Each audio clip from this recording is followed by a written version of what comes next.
Hiwain yung ampalaya. Medyo napakapal yung hiwa ko dyan. Saka yung kamatis, maliliit lang. At sibuyas, hiwain din. Maliliit lang. Kaya gusto nyo hiwa. So, nakalimutan ko lagyan ng asin yung ampalaya. Ayan, babad nyo sa asin. Para pagkapigaan nyo, matanggal yung pait. Optional yung sili. Kung gusto nyo lang. Maliliit lang din.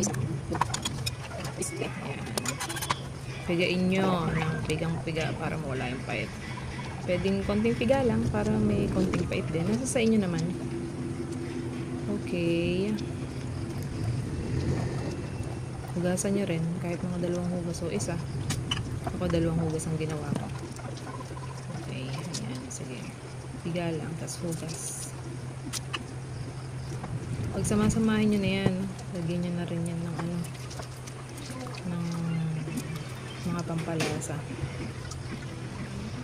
Isang itlog na pula pala yung nilagay ko dyan. Dapat mga 2. Dalawahin nyo. Ayan. Para mas masarap. 2 itlog na maalat. Hiwain nyo rin. Medyo, wag naman sobrang liit ang slice. Okay. Asin, paminta. Tsaka lagyan nyo ng patis. At suka. Igigisang kutsara lang. Pwede nyo gawing tigda 2 para mas malasa siya. Ayan. Okay na yan. Pwede na yung kainin. Tapos pritong